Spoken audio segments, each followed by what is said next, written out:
You'd be able to handle it if somebody asked you for $2.1 billion back. Would that be okay? Would you be able to still withstand things? We're financially okay. Including you have $2.1 billion to give away. If somebody came to claw that back, you'd still be fine? We'll let the lawyers handle it. We are financially strong.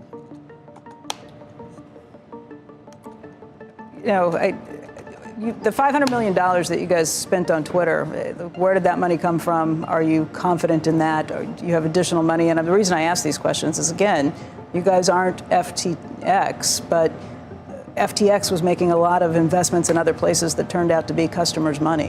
Where did you guys get the money for the $500 million investment in Twitter? We don't use customers' money. We have revenue. Our revenue comes from trading fees, and we have very solid revenue. We do not spend on crazy advertisements. We're okay.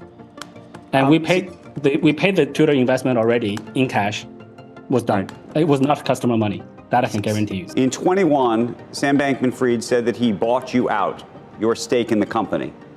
I imagine he transferred funds to you, likely somewhere between $2 and $3 billion. Is that right? I remember it was $2.1 billion at the time, and a big chunk of that is in FTT tokens, which are now worthless.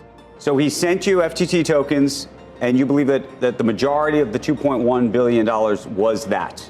It's a combination of, I believe it was a combination of BUSD, BNB, and FTT.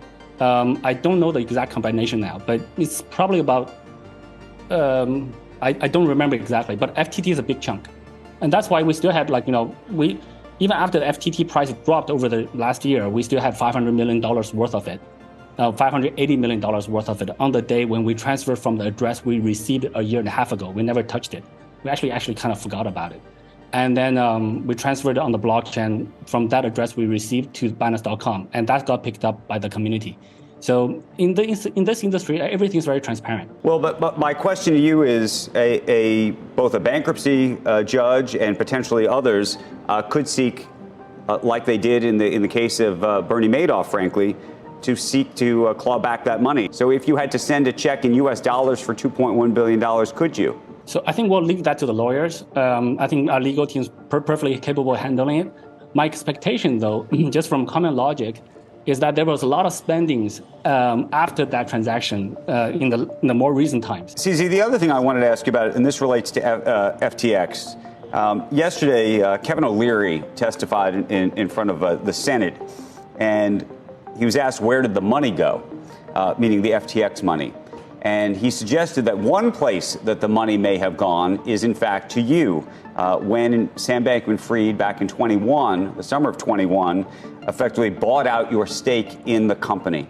Well, first of all, I think Calvin O'Leary, he's making a bunch of nonsense claims, and they don't make sense. They don't make any logic. He shouldn't be making those claims as a celebrity investor. I'm actually very surprised that he's able to omit a lot of different things and make some really specific, targeted things. For example, in that interview with you guys, that in the same interview, he said the entire record from his account on FTX, the entire records are gone. He's not concerned about that. He just picks up the phone and calls SBF. He's not concerned about the fact that the platform records for users are gone. He's not concerned about other users. How many people can pick up the phone and call SBF? And he says he was talking with SBF up until the point that SBF was arrested. Yeah, that's an indicator of a very special relationship. Yeah, I see your point, and I don't think the problems that existed at FTX were simply any back and forth between your two firms. It definitely led to the disclosure that there had been money that was taken, but that disclosure raises lots of questions about firms like yours. Have you done the same? Has there ever been commingled funds? Have you ever taken any of the clients' funds and done anything with them? And again, why should we believe you? Because Sam Bankman-Fried told everybody, no, that hasn't happened. And he tweeted a lot of the same stuff that you've been tweeting in recent days, which I think gets back to this idea of show me the money. Yeah, so let's get back to show me the money part. So Calvin omitted the fact that there's no records. That's not a problem to him. So he just want to talk to Sam and believe whatever Sam says. He doesn't want to look at the records. And if you look, and he wants to omit all the small spendings, $50 million, $200 million. $200 million is small spending. That's very convenient.